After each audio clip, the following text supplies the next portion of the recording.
அம்மா அம்மா நீ தாம்மா எனக்கு ஹெல்ப் பண்ணும். இந்த செஃப் வரவே இல்லம்மா இன்னைக்கு. நான் என்னம்மா பண்ண போறேன்? எனக்கு ஏதாவது ஒரு ஐடியா கொடுமா. என்னது செஃப் லீவா? ஐயோ அதுக்கு நான் என்னடா பண்றது கோபி? அம்மா அம்மா நீ தான் நல்லா சமைப்பியே.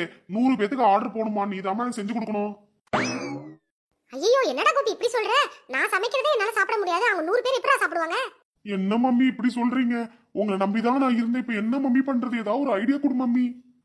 என்னம்மா பாக்கெட்ட சவால்லாம் விட்ட என் கேன்டீனை எப்படி நடத்த போறேன்னு இப்ப என் நிலைமை இப்படி ஆயிடுச்சேம்மா. பாக்கியாட்ட ஃபோன் பண்ணி இந்த ஆர்டர்லாம் கொடுத்துடலாம். இவனுக்கு தெரியவே கூடாது. இருடா கோபி எனக்கு ஒரு ஐடியா கிடைச்சிச்சு. நீ இரு கொஞ்ச நேரத்துல வந்துடுறேன். பாக்கியா நான் தான் அத்தை பேசுறேன். நான் ஒரு ஃபங்க்ஷன்ல இருக்கேன்.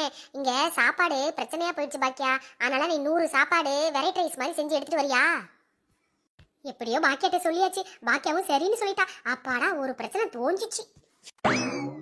அம்மா அம்மா எங்கம்மா போயிட்டு வரீங்க? என்னாச்சு என் சாப்பாடு பிரச்சனை? அதெல்லாம் கவலைப்படாத கோபி, எல்லாம் சரியாயிடுச்சு. கரெக்ட் டைமுக்கு சாப்பாடு வந்துரும், இறங்கிரும். பாக்கியாக்கா கொஞ்சம் நிறுத்து.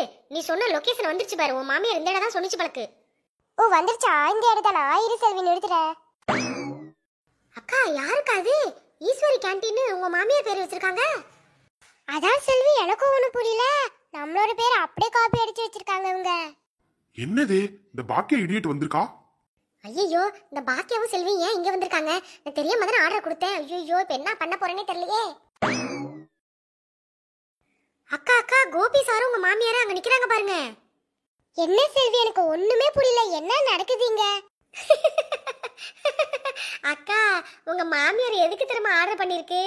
கோபி சாரு கேண்டீனுக்கு தான் ஆர்டர் பண்ணிருக்கு. செல்வி ஒண்ணுமே புரியாம கெக்க புக்கான்னு சிரிச்சிட்டு இருக்காத. ஃபர்ஸ்ட் நம்ம உள்ள போய் அத்தைட்ட என்ன நடக்குதுன்னு கேட்கலாம். அத்தை நீங்க ஏதோ ஃபங்க்ஷன் சொன்னீங்க. ஆனா லொகேஷன் இங்க காட்டுது. ஒருவேளை தப்பா வந்துட்டனோ? அம்மா நீங்க கோபி சார் கேண்டீனுக்கு தானே ஆர்டர் பண்ணீங்க. எனக்கு தெரிஞ்சு போச்சு. ஐயோ இவ கேண்டீன்ல போய் எங்க அம்மா ஆர்டர் பண்ணிருக்காங்களா? ஐயோ நான் மூஞ்ச கொண்டு போய் எங்க வச்சுக்கிறது? பாக்கியா அது கோபி கேண்டீனுக்கு செஃப் வரலையா பாக்கியா. அதனால தான் நீ தான் என் கண்ணுக்கு தெரிஞ்ச. அதனால தான் உன்கிட்ட ஆர்டர் கொடுத்தேன் பாக்கியா.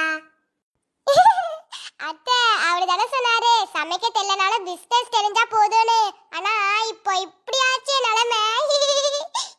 கோபியின் சோக நிலை நாளையும் தொடரும். அடுத்த எபிசோட்ல ராதிகா கோபியை திட்டுற மாதிரி போடுறோம். அதையும் பார்த்து நல்லா என்ஜாய் பண்ணுங்க. பாய் பாய்.